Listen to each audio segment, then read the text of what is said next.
सन हमें स्मरण में नहीं है। रुदायन गांव जहां हमारे मूल पुरुष पहाड़ी बाबा महाराज ने बहुत काल तक रहकर तप किया, आज भी वहां स्थान है, ब्रज का ही स्थान है रुदायन गांव। और ठाकुर जी का नाम है श्री राधा गोपाल, स्थान का नाम है श्री राम चौक, और ठाकुर जी का नाम है श्री राधा गोपाल। प्राचीन ठाकुर, बहुत प्राचीन स्थान है। अपनी तो लीला हुई वहां, अब पुराना सब विसर्जित हो गया, नया मंदिर वहां बन गया है।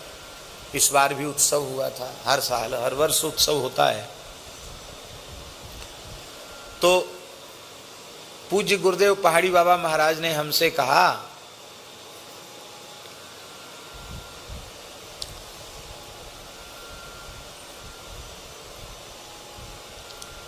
हमको कथा सुना दोगे?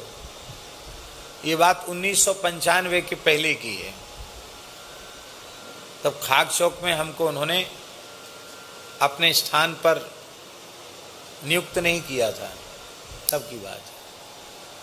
1995 के पहले की बात है, शायद 93 या 94 की बात होगी। हमसे बोले हमको कथा सुना दोगे? हमने कहा हाँ जरूर, आपकी आज्ञा। बोले रुदायन हमारे पुरखों का स्थान है, ऐसे बोलते थे महाराज जी, हमारे पुरखों का स्थान है, महात्मा भजन करके वहाँ सिद्ध है गए, बड़े बड़े सिद्ध भये वहाँ। हमारी इच्छा है कि तुम वहाँ कथा करो तो वहाँ के जितने सिद्ध हैं सबकी कृपा हो जाएगी। बहुत अच्छी बात है, जवाब किया। और देखो बच्चा, मैं रहूँगा श्रोता। फिर बोले ए दक्षिणा बताओ, क्या लोगे दक्षिणा? मैं लज्जित हो गया, मैंने कहा महाराज जी आप क्या कह रहे हैं, क्या दक्षिणा लोगे, आप आशीर्वाद दीजिए। बोला ठीक। तो गांव के एक आदमी को बुला के कहा कि कथा होगी, तैयारी करो। कथा की तैयारी भाई। वहां पहुंचे तो कल से कथा थी, और आज पहुंचे तो वो लोगों ने गांव में मंच सजा के रखा, एक गद्दा बिछा के, ऊपर से चादर बिछा के, मसनद लगा के, और साड़ियों से सजाया। नई साड़ी, गांवन में ऐसे ही सजाते हैं, माताओं की नई धोती होती है, नई साड़ियों से मंच सजाया। जाते ही महाराज जी तो एकदम नरसिंह हो गए। अरे बाल ब्रह्मचारी साधु लुगाइयों के घाघरा के नीचे बैठ के कथा कहे, है तेरी जय तेरी। अरे गांव के बिजवासियों तुम कुछ नहीं जानते, हटाओ सब। ये घाघरा में बैठ के कथा कहे, है तेरी जय तेरे, राम राम। घाघरा में बैठ के कथा, सौ महाराज निकलवा दिया कपड़ा, तकिया भी हटवा दी। बोले ये नई है कि पुरानी? और महाराज उनके यहाँ ते आई, ले जाओ यार। खाली तखत, 2 टाइम की कथा। पंडित जी बोले कि वो सर्व तो भद्र बनेगा, यूं बनेगा त्यों बनेगा, पूजन की सामग्री तो कुछ है। क्या सर्व तो भद्र बनेगा? राधा गोपाल जी बैठे सब इसी में, एक कलश रख दो, एक नारियल धर दो, और कहो जिसको कथा सुनना हो, देवी देवता नवग्रह सब इसी में आके बैठ जाओ, अलग से कुछ नहीं मिलेगा। हाँ ठाकुर जी को भोग लगेगा, पत्तल आ जाएगी, प्रसाद सब पाओ। हाँ ये सब प्रपंच नहीं, यहाँ साधु कहने वाला है, साधु सुनने वाला है, ये सब नाटक नहीं, सब कुछ नहीं, खाली कलश रख दिया। और महाराज जी की अपनी आसन जिस पे वो विराजते थे, हमें इतनी बड़ी आसन थी, उस आसन को उन्होंने बिछा दिया। बोले देखो ये पवित्र है, इस पर बैठ जाओ। महाराज जी भाई मैं टाट पे बैठ जाऊंगा। नया टाट मंगा के महाराज जी धूना घर में टाट पे बैठ गए, एक लंगोटी ही पहनते थे शरीर पर, वो टाट की बोरी पर बैठ गए।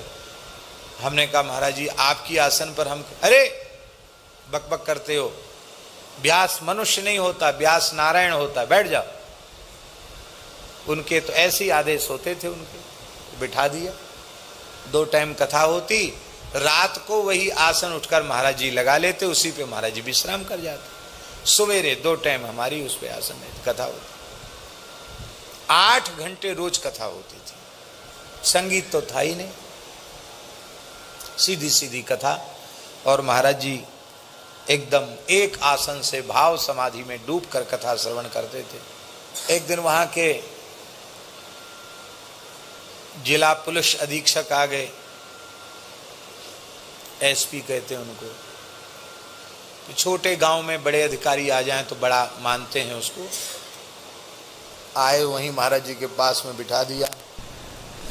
महाराज जी तो बोले, उठे ही नहीं, ऐसे ही बैठे रहे पूरे समय। उनको जल्दी जाना था।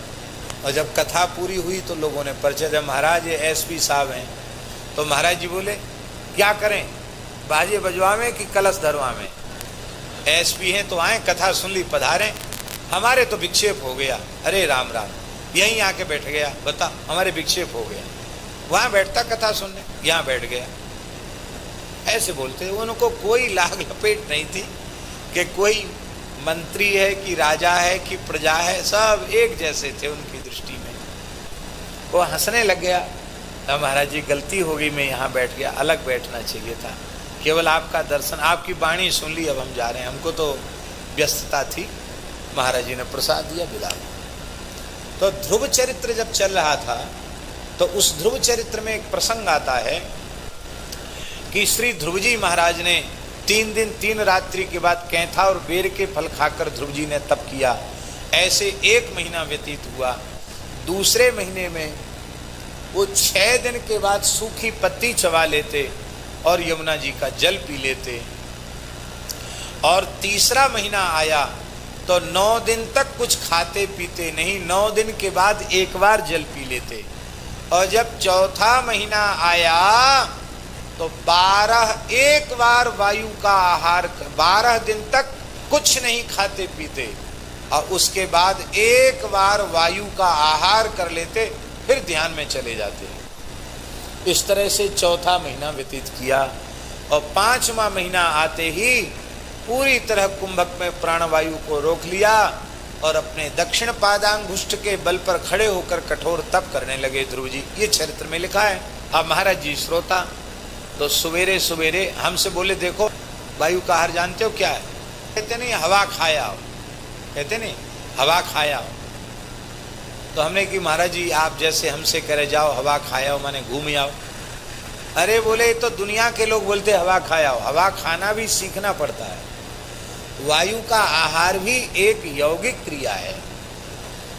सवेरे के 5 बज रहे थे। धूना घर में महाराज जी अकेले विराजे थे।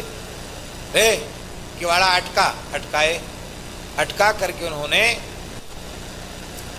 अपने शरीर की वायु बाहर निर्गत की और एक विशेष योग की मुद्रा से वायु का पान किया और अपने संपूर्ण उदर को वायु से भर लिया। हमसे बोले, पहले छुओ इसको, पेट को। तो एकदम ऐसा कोमल उनका श्रीअंग था। इसके बाद जब उन्होंने क्रिया कर ली, बोले अब स्पर्श करो, एकदम वो तो गुब्बारे जैसे फूल गया पेट। बोले ये वायु भीतर प्रतिष्ठित हो गई है।